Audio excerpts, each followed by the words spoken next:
अजब रमा राघवची जोडी।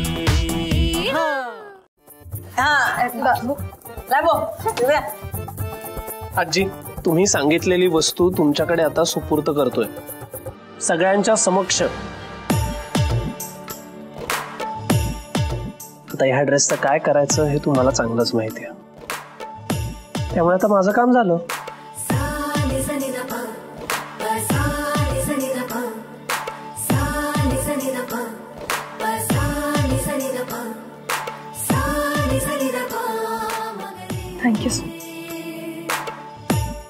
Thank you so much बाळा, थँक यू।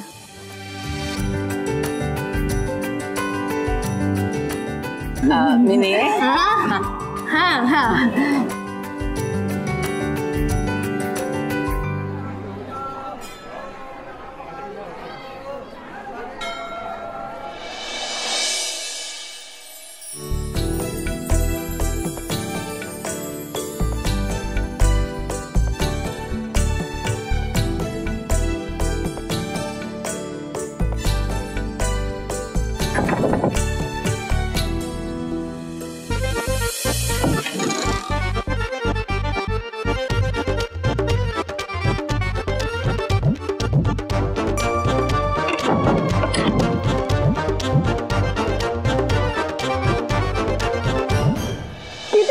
यायला राघव, कधीपासून वाट बघते मी तुझी।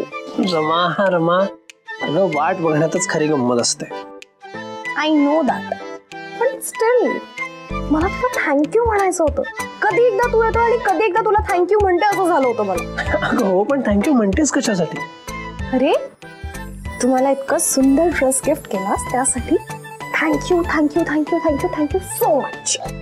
बघा रमा, म्हणजे आताच तुला जे काही थँक्यू म्हणायचं ते म्हणून घे। का? कारण इथून पुढे तरी काही मी तुझ्यासाठी ड्रेस घेणार नाही। इथून पुढे तू माझ्यासाठी ड्रेस घेणार नाही म्हणजे काय? नाही घेणार म्हणजे नाही घेणार, इतकं सोपं आहे समजायला। तू माझ्यासाठी आता ड्रेस घेणार नाहीये कारण आता तुझं माझ्यावर प्रेमच नाहीये। प्रेम नाहीये म्हणजे आता मी तुला आवडतही नाही, आणि आवडत नाही म्हणजे आता तू माझ्याशी लग्न सुद्धा करणार नाहीये। इकडे बघ, अगं किती नुकसान करशील माझं। वाव, आता मी तुझं नुकसानही करायला लागले राघव। हो अर्थात रमा, अगं तुझ्या एका अश्रूची किंमत लाख मोलाची आहे माझ्यासाठी। तू अशी रडायला लागलीस तर नुकसान होणारच ना राघव। एकीकडे माझ्या अश्रूंची किंमत करतोस आणि दुसरीकडे म्हणतोस की मला ड्रेस घेणार नाही। नक्की तुझं काय चाललंय ना मला कळतच नाहीये राघव। रमा, प्रश्न कळण्याचा नाहीये, समजण्याचा आहे। समोरच्याचं बोलणं पूर्ण होण्याआधीच आपण आपली गोष्ट सुरू करतो, त्यामुळे होतं काय, फक्त गैरसमज, जसा आता तुझा झाला। एक मिनिट, तू खोटं बोलू नकोस राघव। आता इथे नाही म्हणालास का तू माझ्यासाठी इथून पुढे ड्रेस घेणार नाहीयेस म्हणून? बरोबरच आहे, ड्रेस घेणारच नाहीये मी। इथून पुढे दरवर्षी मी तुझ्यासाठी साडी घेणार आहे।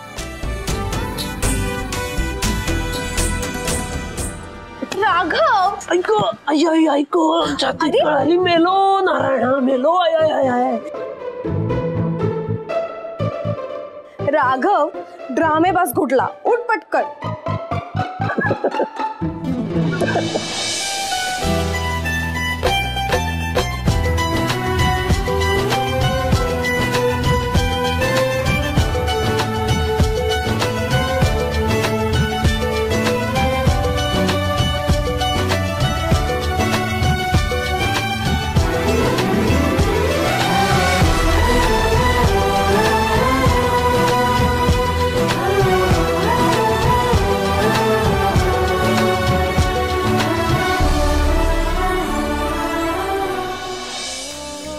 आता फक्त बघतच राहणार आहेस की माझ्या ड्रेस बद्दल काही बोलणार आहेस? अरे हो,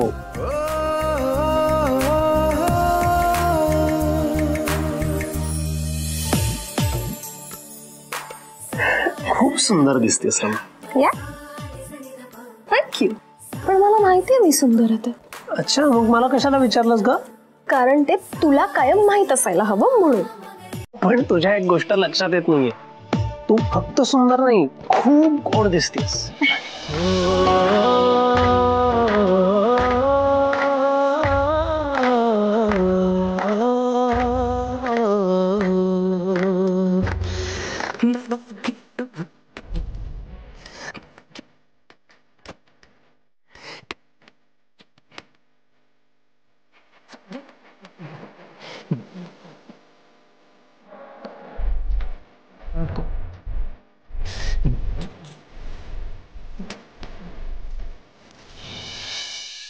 राघव,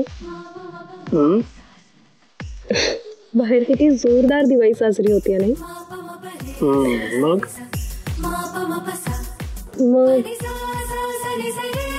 आपण एक दिवा लावूया आणि प्रे करूया की आपल्या लाईफ मधला सगळा अंधार दूर होते. तू म्हणशील तसं. चल दिवा लावूया.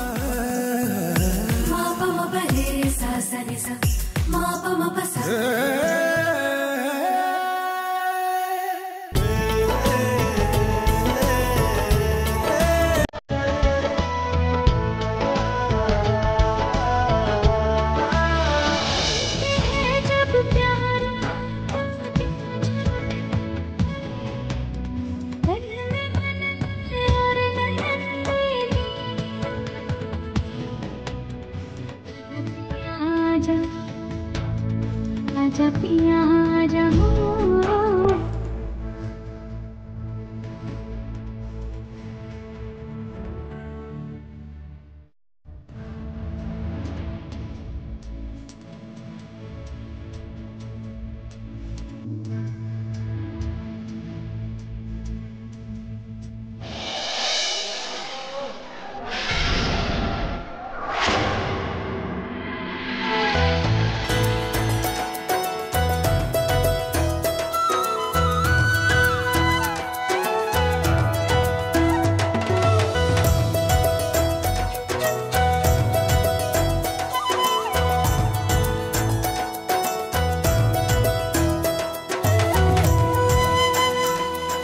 श्रुती, तुझा दिवस आहे, चांगली ओवाळणी घे दोघांकडनं. हो, घेणार दिली नाही त्यांनी तुला. बघ कशी ओवाळणी घेते.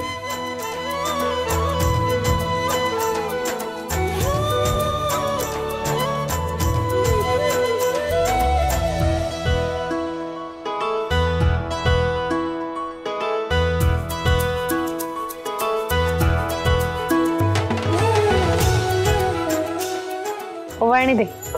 हा म्हणजे दे दे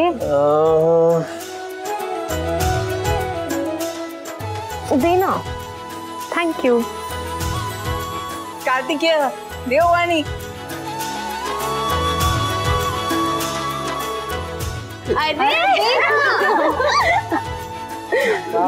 चला माधव मामा. अरे राघवा, उठतोस कुठे? बस बस हो बस. अगं सुनबाईच्या भावाची मुलगी, ये ये इकडे ये. अशी इकडे ये. ये येते मी येते. ये.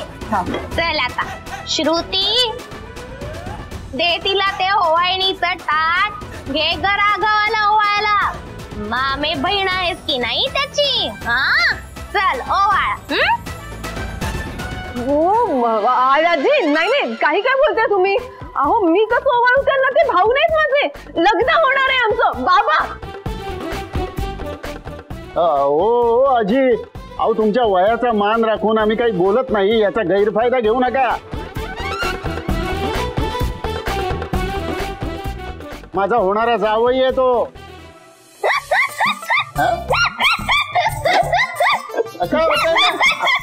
आजी आजी काय होतंय? हे असं वारं भरल्यासारखं का बघताय? वारं वगैरे जे काही आहे ना ते तुझ्यात शिरलंय ग, माझ्यात नाही. अगं जरा बघ स्वतःकडे कधीतरी. का? अगं स्वतःकडे कधी बघितलंयस का नी? राघवाकडे बघ. कसा हँडसम पोरगा आहे. नाहीतर तू आरशात कधी पाहिलंय स्वतःला? याचं शिक्षण किती, तुझं शिक्षण किती? अगं स्वतःला शोभेल असा मुलगा बघावा. मामे बहिणच ना, मग मामे बहिण कळलं का? चल चल पटकन इकडे.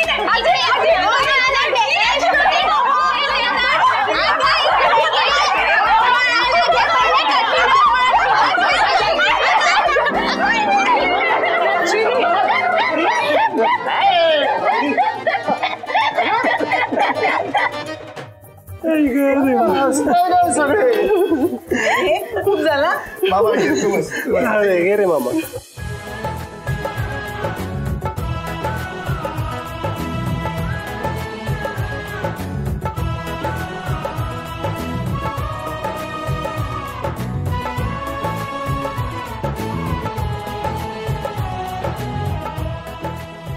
ओवाळणी दे बरं. हो मग बोल ताई, काय ओवाळणी देऊ तुला?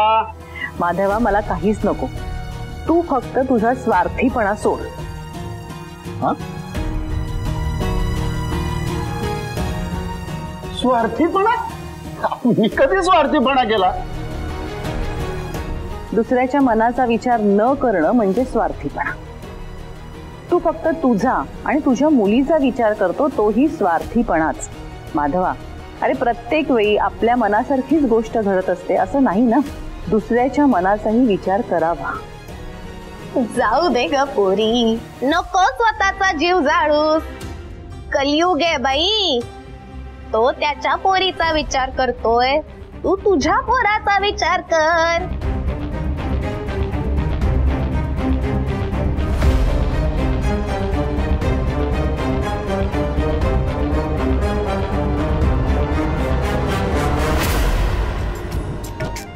शालिनी आणतेस ना ग अनारसे. हे घे. घे मिने खा.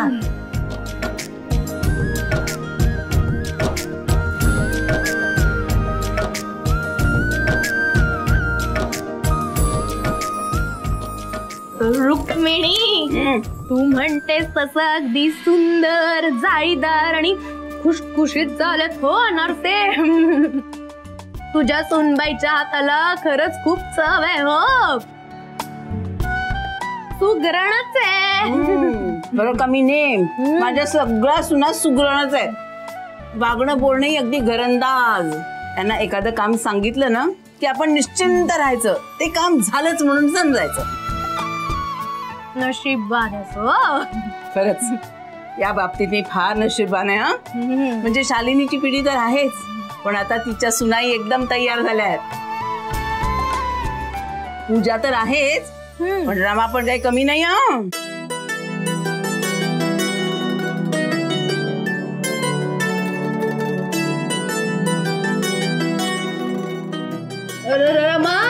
रमा कोण ग?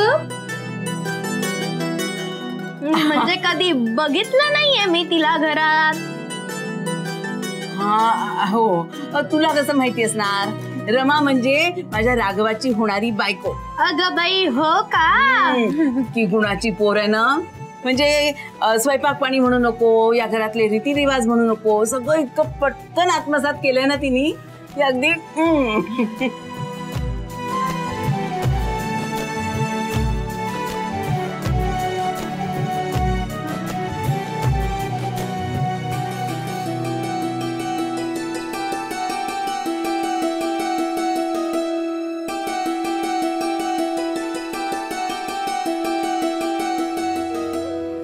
काय ग पोरी, रडायला काय झालं तुला?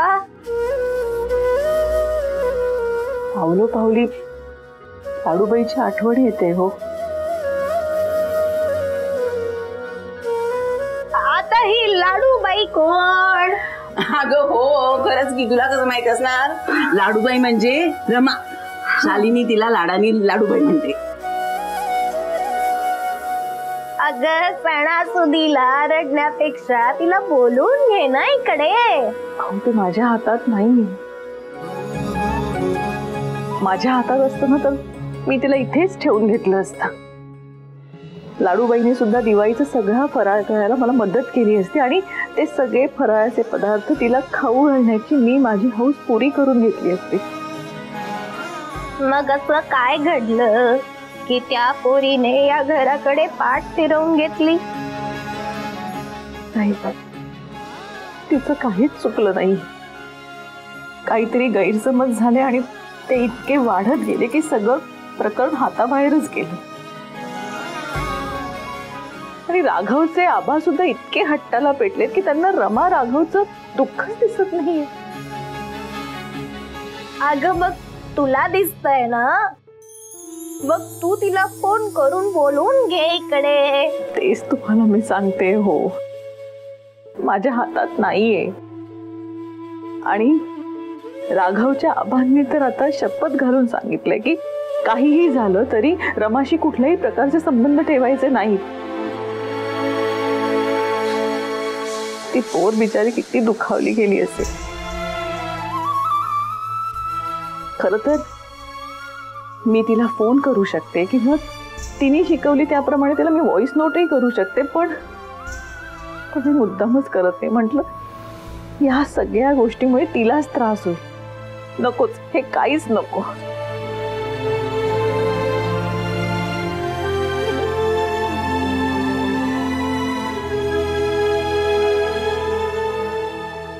म्हणजे मग तू ठरवूनच टाकलेस का तिच्याशिवाय राहणार आहेस असं?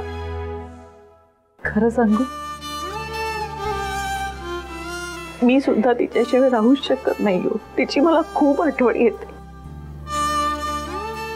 मलाच इतकी आठवण येते तर बिचाऱ्या राघव बद्दल काही बोलायलाच नको.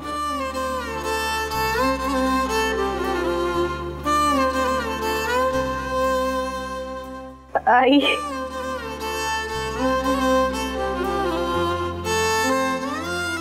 आई, तुमची लाडू इथेच आहे, तुमच्या जवळ. ती तुमच्यापासून लांब कधीच नाही राहू शकत तो.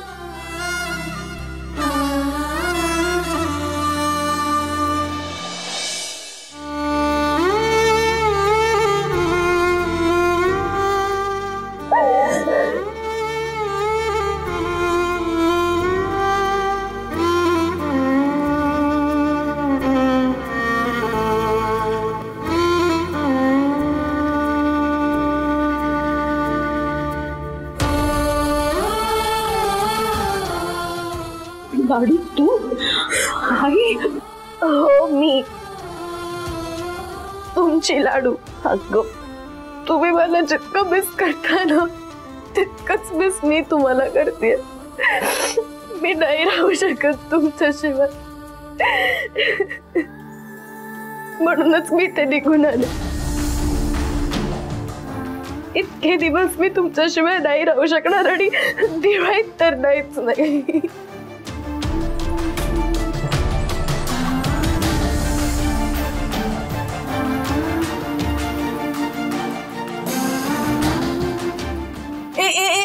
मी तुम्हाला भेटलं आणि मलाच घेत नाही तुम्ही. मी पण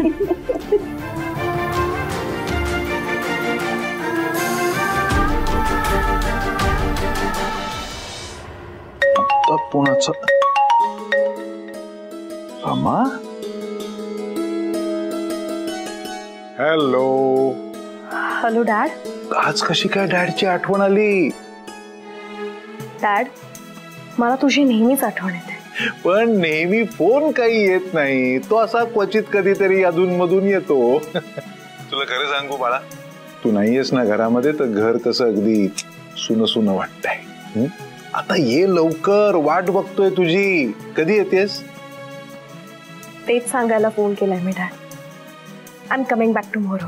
what a pleasant surprise. Great great great. बरं, तुला पिकअप करायला गाडी कुठे पाठवू सांग? कशी येतेस? नाही नाही डॅड, तू गाडी नको पाठवूस, मी डायरेक्टली येईन घरी. ओके? अगं पण बरं डॅड, मी फोन ठेवते. हा, आता मला बॅग पॅक करायचे सो नंतर बोलते. ओके ओके ठीक आहे, पण काळजी घे आणि हॅपी जर्नी. सांभाळून घे. बाय.